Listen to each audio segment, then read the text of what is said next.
어느 추운 겨울 장례식장에 앉아 마치 넋이 나간 사람처럼 남편의 영정사진을 바라보고 있었습니다. 그런 제 옆에는 이제 중학생 그리고 고등학생이 된 딸 둘이 잔뜩 웅크린 채 저만 바라보고 있었어요. 네가 애들 친엄마도 아니고 우리 손녀들은 내가 데리고 가마. 피 한 방울 안 섞인 너한테 귀한 우리 손녀들을 어떻게 맡기겠니? 마치 무슨 녹음기라도 틀어놓은 것 마냥 시어머니가 틈만 나면 제게 같은 말을 하고 있었어요. 하지만 저는 그런 시어머니의 말에 대꾸할 힘조차 없었기에 정신 나간 사람 마냥 남편의 영정사진만 바라보고 있을 뿐이었어요. 얘, 너 내 말 안 들리니? 내가 우리 손녀들 데려간다고. 그러니까 넌 그만 가보라고. 사실 우리 아들도 이렇게 된 마당에 이제 너랑 우리는 남남이잖니? 제가 아무런 대꾸도 하지 않자 시어머니가 제 팔을 툭툭 밀치며 말했어요. 하지 마세요. 우리 엄마 그냥 두세요. 큰딸 윤미가 시어머니를 보며 소리쳤어요. 아니 너 지금 할머니한테 뭐하는 짓이야? 할머니 같은 소리 하고 있네. 아빠 아파서 병원에 누워있는 동안 병원 한번 안 오신 분이 그런 말 할 자격이나 있으세요? 우린 엄마랑 살 거니까 할머니나 당장 나가세요. 아니 근데 이게 보자 하니까 버장머리 없게 뭐하는 짓이야? 시어머니의 카랑카랑한 목소리가 장례식장을 가득 메웠습니다. 그 순간 남편의 시누이들이 우리에게 득달같이 달려왔는데요. 엄마! 왜 그래? 무슨 일이야? 큰 시누이가 잔뜩 경계하며 우리 딸과 시어머니를 번갈아가며 바라봤어요. 아니 애들 교육을 어떻게 시켰길래 애들이 이 모양인지 모르겠다. 아주 둘 다 싸가지가 없어. 시어머니가 혀까지 차며 딸들을 노려봤습니다. 엄마 뭘 다 바래. 계모 밑에서 자랐는데 당연한 거 아니겠어? 장례식 끝나면 우리가 데려가서 가정교육부터 철저히 시켜야겠네. 그러게 말이다. 아주 싹수가 놀았네 노래. 싸가지 없는 것들. 시어머니의 입에서 막말이 쏟아져 나왔습니다. 그런데 그 순간 시댁가족들 등 뒤에서 큰 목소리가 들려왔어요. 이놈의 집구석은 변한 게 하나도 없네. 아들이 절이 됐는데 하는 짓거리가 아주 눈뜨고 봐줄 수가 없구만. 뭐야? 당신 누구야? 큰 시누이가 목소리를 높이며 뒤를 돌았는데요. 어머, 벌써 내 목소리를 잊으신 거예요? 우리가 어떤 사이인데 벌써 저를 잊으시면 섭섭하죠. 여자의 목소리는 카랑카랑하다 못해 가시가 잔뜩 박혀 있었다고 해도 과언이 아니었어요. 아니, 넌 그 싹통바가지 아니야? 여자를 보며 놀라긴 놀랐던지 큰 시누이가 뒷걸음질을 쳤어요. 이제야 기억이 나는가 봅니다. 제가 잠깐 뒤에서 들어보니 형님 성격도 여전하시네요. 그리고 하나도 안 변하셨네요. 말도 안 되는 억지 부려서 사람 내쫓는 그 버릇까지 말이에요. 방금 들어온 여자가 큰 시누이를 마음껏 비웃고 있었어요. 그런 여자를 보며 시어머니 얼굴이 새파랗게 질려 있었어요. 아니 여기가 어디라고? 네가 여길 들어와! 시어머니의 목소리가 쩌렁쩌렁하게 울렸고 장례식장은 순식간에 난장판이 되었습니다.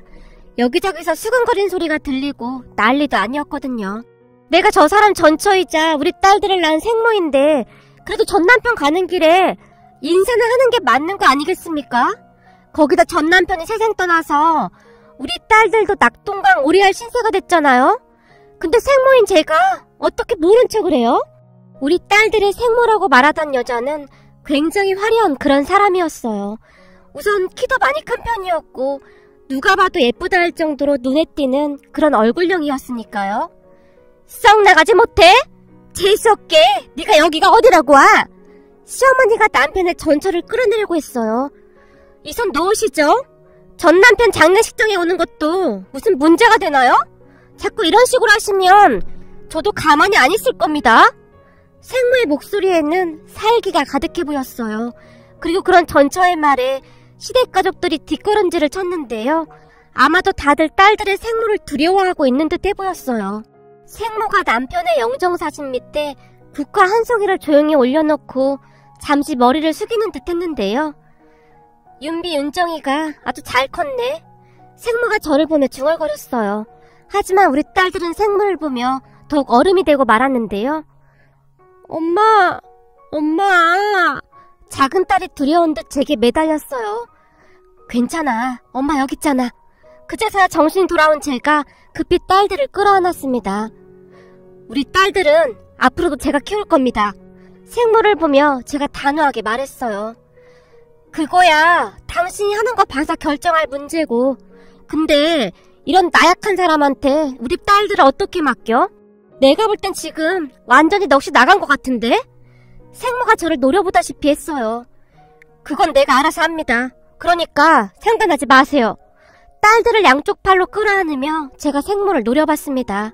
그런 제 모습을 생모가 한참 동안을 바라보다가는 뒤쪽에 가서 자리를 잡고 앉았어요. 야! 문상 끝났으면 그만 가야지. 거기 안뚫려 앉아. 넌 참 양심도 없다. 시어머니가 생모에게 삿대질까지 하며 소리쳤어요. 가든 말든 제 마음이니까 상관하지 마세요. 저 지금 진짜 배고파서 밥 먹어야 하거든요. 뭐? 밥을 먹어? 이런 싹퉁바가지를 봤나? 넌 지금 목구멍으로 밥이 넘어가냐? 아무튼 넌 볼 때마다 재수가 없어. 어디서 이런 재수 온 붙은 걸 데리고 와서는. 시어머니란 사람도 참 대단했는데요. 주변에 누가 있든 말든, 그리고 아들의 장례식장이었음에도 불구하고 상관조차 하지 않고 시어머니가 소리를 질러댔어요. 아 진짜 밥 좀 먹겠다는데 뭔 상관이야. 딸들의 생모가 들고 있던 플라스틱 숟가락을 내동댕이 쳐버렸어요. 아이고 이런 꼴통 같은 게 또 시작이구나. 생모의 행동에 얼굴이 창백해질 대로 창백해진 시어머니가 뒷걸음질을 쳤어요. 하지만 생모의 기가 워낙 셌던지라 시댁 가족들조차 감히 가까이 가지 못한 채 멀리서 노려만 보고 있었어요. 남편의 장례식장에서 뭐하는 짓들인지 도무지 이해가 되질 않았습니다. 그 와중에도 우리 딸들은 엄마, 우린 엄마랑 살 거야. 난 저 아줌마 절대 안 따라갈 거야. 라며 잔뜩 경계를 하고 있었습니다. 그 모습을 보면서 먼저 세상을 떠나버린 남편이 그립고 원망스러워서 하염없이 눈물만 쏟아졌어요. 우리 남편과 저는 정말 우연히 만나게 되었습니다. 저는 첫 결혼을 하고 2년쯤 살다가 남편의 주사로 인해 집을 나오다시피 하면서 이혼을 했습니다. 그렇게 먹고 살 길을 찾다 보니 할 수 있는 일이 많지 않았어요. 그래서 여기저기 식당 일부터 안 해본 일이 없을 정도였습니다. 그러다가 친정엄마의 도움으로 작은 반찬 가게를 차리게 되었어요. 음식 만드는 일은 자신 있었으니까요. 처음에는 많이 힘들었지만 시간이 지나면 지날수록 단골들이 생기기 시작했고 음식이 깔끔하고 맛있는 가게라는 소문이 나면서 점점 번창하기 시작했습니다. 물론 그렇다고 해서 돈을 막 벌거나 그런 것은 아니었어요. 다만 가게를 오픈할 때 친정엄마가 빌려주신 돈도 금방 다 갚을 수 있었고 어디다 손 벌리지 않을 만큼은 벌고 있었어요.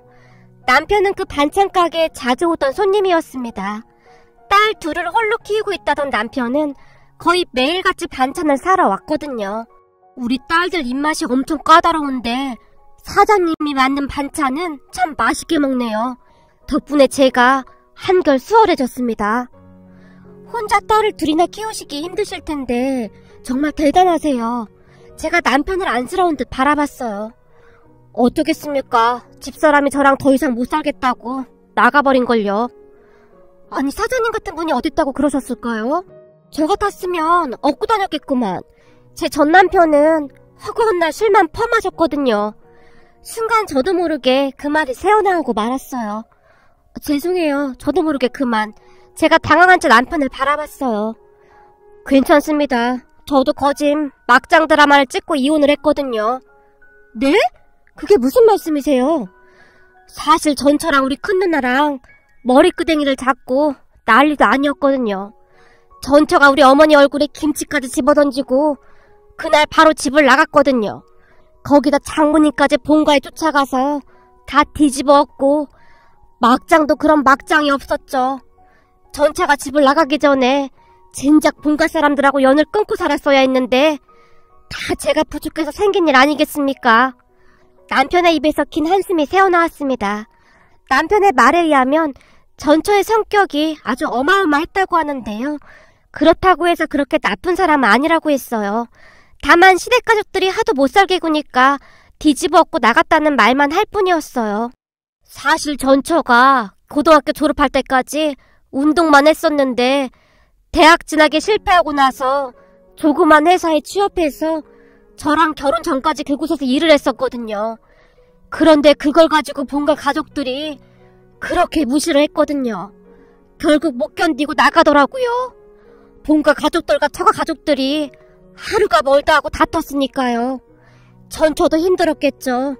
다 제가 못나서 그런 거 아니겠습니까? 그때 당시 남편의 얼굴에 먹구름이 가득해 보였습니다.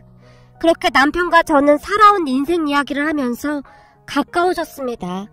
거기다 가끔 딸들을 데리고 우리 가게에 오곤 했었는데 딸들도 저를 참 잘 따랐어요. 그러다가 점점 더 가까워져 갔고 어느 순간 재혼 이야기까지 나오게 되었어요. 하지만 남편이 많이 망설였는데요. 남편의 말에 따르면 시댁 가족들이 거의 막장급 사람들이라며 혹시나 제가 상처받지는 않을까 걱정하는 모습이었어요. 저도 견디다 결국 못 참고 나갔는데 혹시나 당신한테도 그럴까봐 걱정돼서 그래. 그럼 당신이 우리 딸들하고 날 지켜주면 되겠네. 제가 남편을 유래해줬고 얼마 뒤 우리는 재혼을 했습니다. 남편의 말대로 시댁 가족들은 정말이지 어마어마했어요. 수시로 들이닥쳐서 온 집안을 쑤시고 다니는 것은 아무것도 아니었고 아무 때나 돈을 요구해왔으니까요. 우리 아들이 쎄 빠지게 일해서 번 돈으로 넌 아주 편하게 사는구나. 어느 날 시어머니가 집으로 쳐들어와서 쑥대밭을 만들기 시작했습니다. 그 모습을 보며 제가 급히 남편에게 전화를 했어요. 알았어, 내가 금방 갈게. 남편이 급히 전화를 끊었는데요. 그런데 알고 봤더니 남편이 경찰서에 먼저 신고를 했더라고요. 결국 시어머니와 시누이들은 경찰에 끌려나갔습니다. 그들이 그러한 일이 몇 번 더 있긴 했지만 남편은 어김없이 경찰서에 신고를 해버렸습니다. 그러한 일이 반복되자 시댁 가족들도 우리 눈치를 보기 시작했어요. 여보, 그래도 가족을 신고하는 건 너무 심한 거 아니야? 그렇게 하지 않으면 당신한테 더한 짓도 할 사람들이야. 나라고 이러고 싶겠어? 안 당해본 사람은 절대 몰라. 놀라서 붙던 제게 남편은 정색까지 하면서 단호하게 말했어요. 그동안 시댁 가족들이 무슨 짓을 한 것인지 상상이 될 정도였으니까요. 경찰에 신고를 하고부터 시댁 가족들은 한동안 조용해졌습니다. 그렇게 시댁과 인연을 끊은 채 몇 년이란 시간이 지나갔습니다. 그러던 어느 날부터 남편이 아프기 시작하더니 병원에서는 암이라고 했습니다. 우리 가족에게는 정말이지 청천벽력 같은 일이었는데요. 온 가족이 끌어안고 얼마나 울었는지 모르겠습니다. 남편의 병을 치료하기 위해 정말 많은 노력을 했지만 남편은 허망하게 세상을 떠났습니다. 그런데 제가 기가 막혔던 것이 말이죠. 남편이 세상을 떠나자마자 시댁 가족들이 득달같이 쫓아왔어요. 어차피 넌 우리 손녀들이랑 피 한 방울 섞이지 않았잖니? 조용히 짐 싸서 나가거라. 앞으로 손녀들은 내가 돌볼 테니까. 시어머니가 장례식장에 들어서자마자 제게 소리쳤어요. 그게 무슨 말씀이세요? 그이랑 저 법적으로 부부입니다. 제가 우리 딸들 엄마예요. 근데 엄마가 딸들을 두고 어딜 갑니까? 웃기는 소리하고 자빠졌네. 까놓고 네가 낳은 자식들도 아닌데 너한테 모성애가 있는 것도 아니고 돈 때문에 그러는 거 아니냐? 내가 들어보니 우리 아들 보험금만 해도 어마어마하다고 하던데 거기다 남기고 한 재산도 아주 많잖니? 시어머니가 작정을 한 듯 제게 소리를 질렀어요. 사실 남편이 꽤 괜찮은 회사를 다녔었고 여기저기 투자를 많이 했던지라 돈을 많이 모으긴 했었거든요. 시댁 가족들은 그 돈을 빼앗아가기 위해 혈안이 되어 있었던 거고요. 전 모르는 일입니다. 암튼 제가 우리 딸들 엄마니까 다시는 그런 말 하지 마세요. 제가 시어머니에게 처음으로 대들었습니다. 웃기는 소리 하고 있네. 네가 그런다고 우리가 물러날 것 같냐? 그냥 좋게 얘기할 때 나가. 네가 그냥 좋게 나가준다면 내가 조금이라도 돈을 좀 떼어줄 거니까. 시어머니가 지속적으로 저를 압박하고 있었어요. 사실 남편이 세상을 떠난 것 자체가 크나큰 충격이었는데 시댁 가족들까지 말도 안 되는 행동을 했으니 제가 넋이 나갈 수밖에요. 거기다 우리 딸들은 제가 떠나기라도 할까봐 자다가 벌떡벌떡 일어나기 일쑤였고 한마디로 저는 정신을 차릴 수가 없었습니다. 그런데 그 와중에 딸들이 생모까지 나타나서 그러고 있었으니 제 심정이 어땠을지 다들 짐작하셨으리라 생각됩니다. 이건 장례식장이 아니라 그냥 난장판이었는데요. 딸들 생모와 시댁 가족들이 으르렁거리며 시시때때로 싸웠거든요. 그렇게 정신없는 와중에 남편의 발인까지 끝내고 집으로 돌아왔는데요. 며칠 뒤 초인종이 울리기 시작했습니다. 딸들은 학교에 갔었기에 제가 힘겨운 몸을 일으켜 문을 열었는데 그 앞에 딸들의 생모가 떡하니 서 있는 게 아니겠습니까? 아니 대체 왜 이러는 겁니까? 우리 딸들은 내가 책임진다고 했잖아요. 제발 우리 좀 그냥 내버려 두란 말입니다. 사실 바로 전날에도 시댁 가족들이 와서 집안을 쑥대밭으로 만들고 갔었기에 저는 예민해질 대로 예민해져 있었거든요. 미안합니다. 근데 계속 이러고 있으면 앞으로 어떻게 하려고 그래요? 시댁 식구들은 지금 막무가내로 저 난리를 치고 있는데 생모가 답답하다는 듯이 저를 바라봤어요. 그쪽이 무슨 상관이죠? 그래서 그쪽이 우리 딸들을 다 데려가시겠다. 왜요? 돈이 필요해서 그런 겁니까? 얼마면 되는데요? 얼마나 우리 딸들하고 저랑 그냥 둘 거냐고요. 제발 우리 좀 그냥 내버려 두란 말입니다. 갑자기 서름이 복받쳐 올라와서 저도 모르게 주저앉아 눈물을 흘렸습니다. 하지만 딸들의 생모는 눈 하나 깜빡하지 않았는데요. 이거 죽이에요. 들어보니 호박죽을 좋아한다고 하더라고요. 오는 길에 사왔습니다. 따뜻할 때 먹어요. 그리고 그 인간들 앞에서는 절대 이런 모습 보이면 안 돼요. 그쪽이 이러고 있는 거 알면 거머리처럼 달라들어서 더 힘들게 할 거란 말이에요. 그러니까 빨리 일어나야 해요. 생모가 제게 숟가락까지 쥐어주며 호박죽을 먹으라고 했어요. 됐다니까! 됐으니까 제발 우리 좀 그냥 내버려 두라고! 당신도 돈 때문에 이러는 거잖아! 그이가 남겨준 돈 다 줄 테니까 제발 우리 좀 그냥 내버려 둬요! 제가 들고 있던 숟가락을 던져버렸어요. 그런 저를 보던 생모가 제게 큰 목소리로 단호하게 소리쳤습니다. 정신 차려요! 그 돈이 어떤 돈인데 그냥 준다는 말을 하는 겁니까? 당신 남편 보험금이잖아요. 그 돈을 주긴 왜 줍니까? 그러면 당신 딸들은 어떻게 키울 건데? 사랑만 있으면 딸들이 그냥 크는 줄 알아요? 당신 딸들은 당신만 바라보고 있잖아요. 근데 엄마가 이러면 안 되는 거잖아요. 당신은 엄마잖아요. 그 순간 생모의 눈에 눈물이 고여 있었어요. 그게 무슨 말이에요? 생모의 말에 제가 어리둥절한 채 생모를 바라봤어요. 잘 들어요. 그 거머리들은 웬만해선 잘 떨어져 나가지 않을 겁니다. 당신이 가지고 있는 돈 다 털어갈 때까지 꿈쩍도 안 할 거라고요. 그러니까 정신 바짝 차려요. 알겠어요? 그리고 내가 당신 딸들을 데려가긴 왜 데려갑니까? 엄마가 이렇게 딱 버티고 있는데. 생모가 뒤를 돌아 눈물을 닦고 있었어요. 그게 무슨 말이에요? 그러면 자꾸 우리 집에 찾아오는 겁니까? 당신이 장례식장에 찾아온 뒤로 우리 딸들이 얼마나 불안해하고 있는지 알아요? 그러니까 당신이 빨리 정신을 차리란 말입니다. 그래야 저도 안심하고 안 찾아오죠. 저라고 지금 마음이 편하겠어요? 내가 낳은 자식들 두고 나간 나쁜 엄마인데 딸들 얼굴 볼 때마다 얼마나 힘든 줄 알기나 해요? 제발 정신 좀 차려요. 당신은 엄마잖아요. 독하디 독하게만 보였던 생모의 눈에서 눈물이 비오듯이 쏟아지고 있었어요. 한참 동안 눈물을 흘리던 생모가 다시 입을 열었는데요. 잘 들어요. 저는 당신 돈에 관심 하나도 없어요. 그리고 당신 딸들을 데려갈 생각은 더더군다나 없고요. 지금 하는 일만 다 해결되면 조용히 떠나갈 겁니다. 당신은 윤미, 윤정이 엄마예요. 그러니까 좀 더 강해지란 말입니다.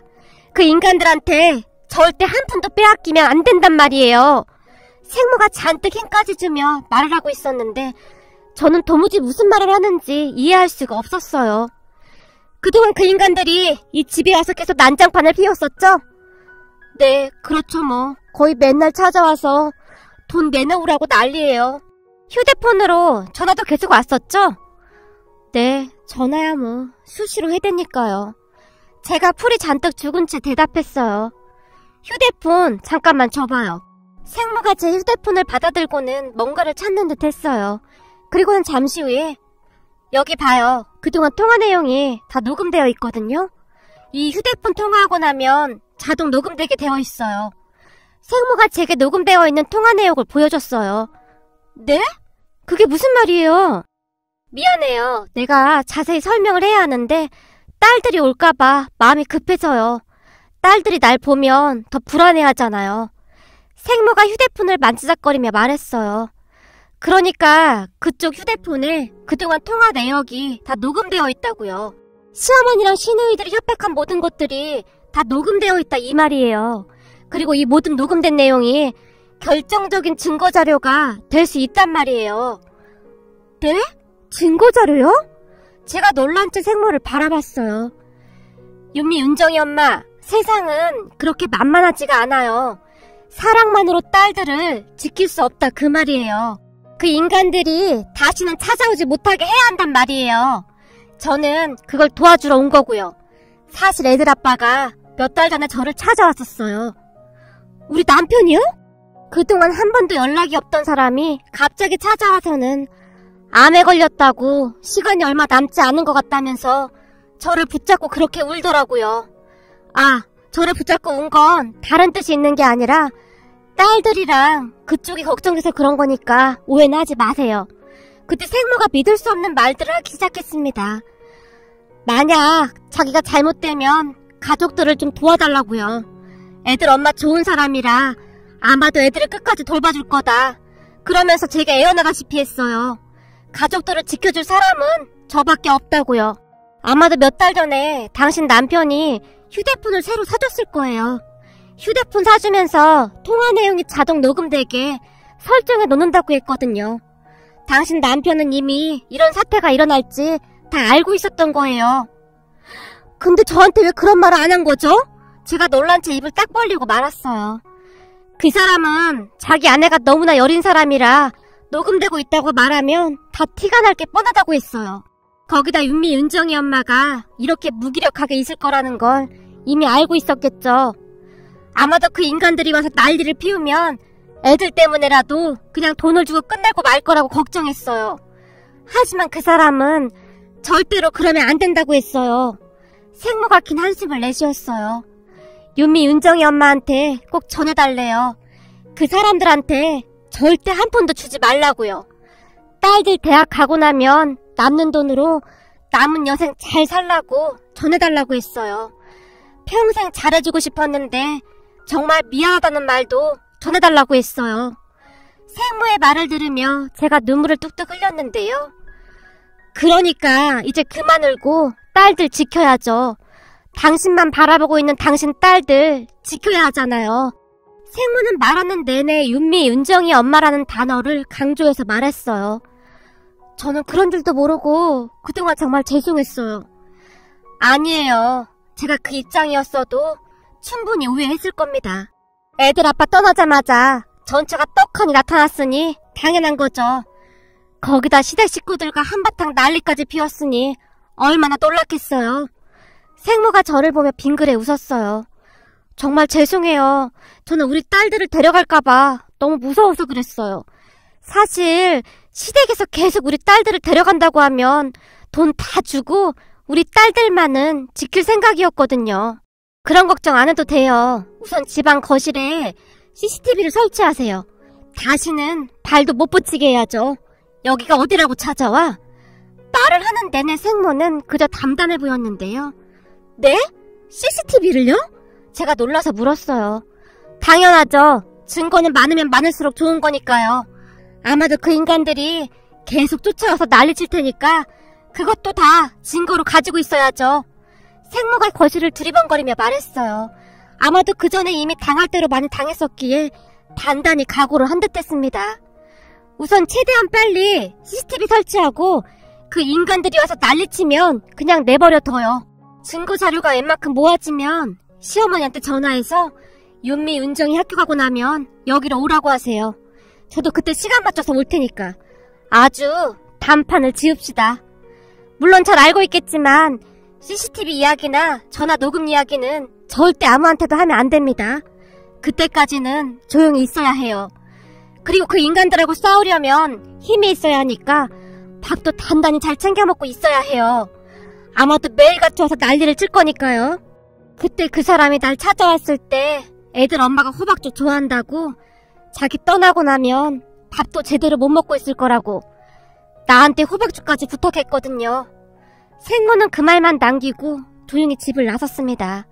그런 생모의 뒷모습을 멍히 바라보다가는 마치 벼락을 맞은 듯 정신이 번쩍 들었습니다. 사실 생모 말은 다 맞는 말이었으니까요. 그렇게 저는 허겁지겁 호박죽을 먹기 시작했는데 우리가 걱정돼서 남편이 눈이나 제대로 감았을까 싶은 생각이 들어 눈물이 앞을 가렸습니다. 그리고 저는 최대한 빠른 시간에 CCTV를 설치했습니다. 시댁 가족들은 그러한 것을 전혀 몰랐기에 CCTV를 설치한 뒤에도 수시로 찾아와서 난장판을 만든 건 말할 것도 없었고요. 그러다 어느 날 제가 시어머님에게 전화를 해서 우리 집으로 오라고 했습니다. 제 전화에 시어머니 목소리가 달라졌는데요. 알았다. 드디어 네가 결정을 한 모양이구나. 그래, 잘 생각했다. 너도 양심이 있으면 그래야 하는 게 맞는 거지. 너 혼자 그 많은 재산을 꿀꺽 한다는 게 말이나 되는 소리니? 근데 말이야, 윤미, 은정이는 어떻게 할 생각이냐? 혹시 우리한테 돈 좀 준다고 걔들 데려가라고 하는 건 아니겠지? 그때 장례식장에서 보니까 둘 다 너를 참 잘 따르더구나. 사실 우리랑 있는 것보다 너랑 있는 게 걔들한테도 좋긴 할 거야. 시어머니는 생각보다 훨씬 악랄한 사람이었어요. 이상하네요. 그때 어머님이 그랬잖아요. 저만 나가라고요. 손녀들 잘 키워주신다고 그랬잖아요. 그럼 어머님은 그냥 돈만 다 가져가겠다, 뭐 그런 건가요? 얘가 말하는 것 좀 봐. 언제는 딸들 없이는 절대 못 산다며. 왜? 돈 없이 키우려니까 안 될 것 같니? 이제 보니 아주 속이 시꺼먼 게 딴 생각을 하고 있었구나. 잘 들어.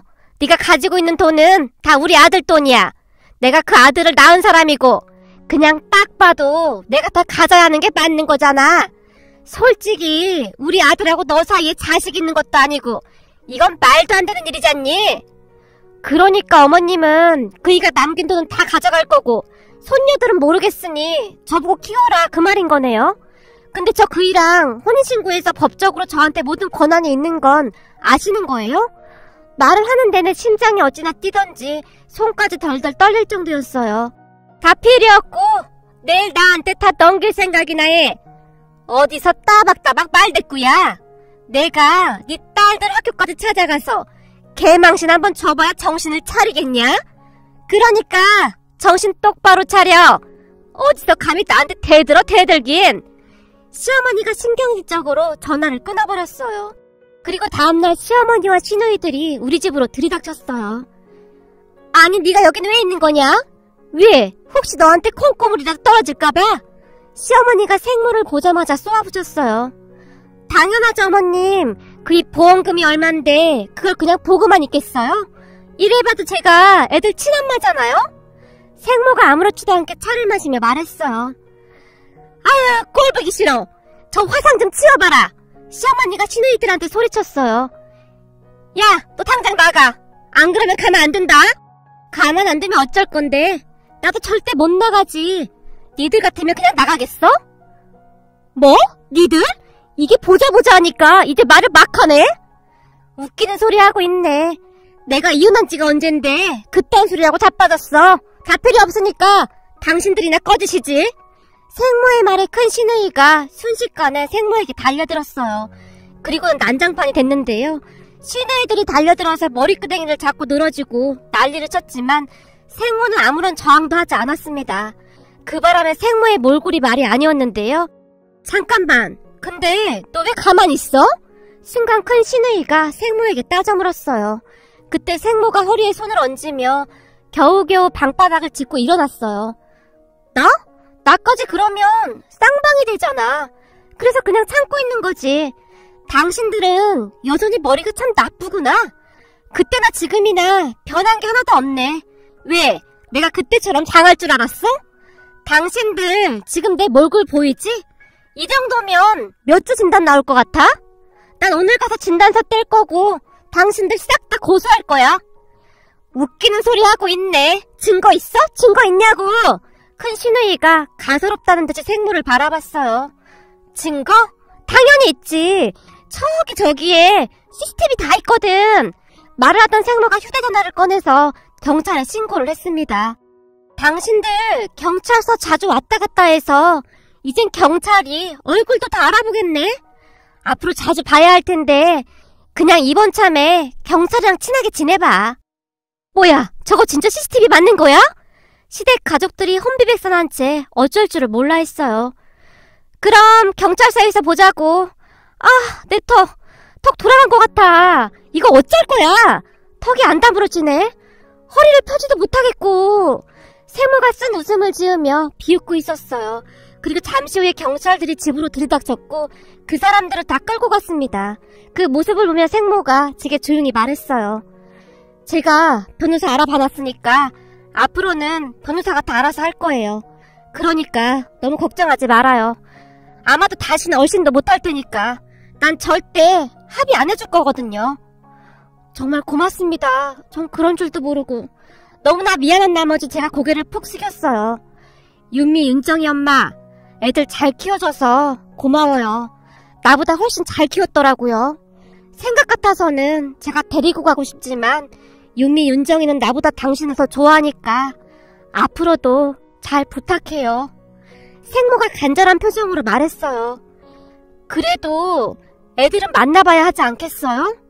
아니요. 제가 무슨 낯으로 애들을 만나요. 그냥 애들 다 커서 혹시 내 얼굴이라도 한번 보고 싶다고 하면 그때나 만나볼게요. 그때까지 나도 딸들한테 부끄럽지 않은 엄마가 되도록 열심히 살 테니까 윤미, 윤정이 좀 잘 부탁합니다. 예전에 말이죠. 딸들 보면서 어떻게든 버텨냈어야 했는데 딸들한테 저는 참 못된 엄마라는 생각만 드네요. 생모는 그 말만을 남긴 채 호련히 떠나갔습니다. 그리고 그 뒤 생모로부터 고소를 당한 시댁 가족들은 혼비백산했는데요. 증거가 최고 넘쳤고 생모가 합의를 해주지 않아서 난리가 난 모양이었어요. 그때 당시 제일 심하게 했던 큰 시누이가 감옥에 가게 되었다는데요. 들리는 말에 의하면 공갈 협박에 그 당시 2인 이상이 생모 한 명에게 달려들어 위력을 행사한 특수한 뭐라고 했는데요. 합의를 해줘야만 형량을 조금이나마 낮출 수 있다고 했거든요. 그것 때문에 시댁 가족들이 생모에게 울며 불며 합의해달라고 애원했다고 합니다. 하지만 생모는 끝까지 합의를 거부했습니다. 아마도 딸들 생모도 그동안 쌓인 게 정말 많았겠죠. 딸들을 두고 나갈 정도로 힘들게 했다는데 말 다 한 거죠. 그 모습을 보며 남편이 왜 그렇게까지 했는지 그 마음을 알겠더라고요. 오죽했으면 죽음 앞에서조차 그런 생각을 했겠습니까? 남편의 마음이 고스란히 느껴져서 마음이 아려왔어요. 그 뒤 우리 가족은 큰 문제 없이 잘 살고 있습니다. 다행히 딸들은 잘 자라고 있습니다. 거기다 공부도 꽤 잘해서 얼마나 뿌듯한지 모르겠습니다. 어떤 사람들은 저를 보며 생모도 아닌데 왜 그렇게 유난을 떠냐고 하지만 꼭 배 아파서 낳아야만 내 자식인가요? 내 품에서 애지중지 키운 내 딸들인걸요. 제 딸들이 제게서 절대 떨어지지 않으려고 하는 것처럼 저 또한 우리 딸들이 없으면 절대 살아갈 수가 없습니다. 우리 딸들에게 받는 사랑이 얼마나 많은데요. 오늘도 저는 우리 딸들이 좋아하는 떡볶이를 만들어 놓고 기다려야겠습니다. 우리 딸들이 먹는 모습만 봐도 그저 행복하니까요.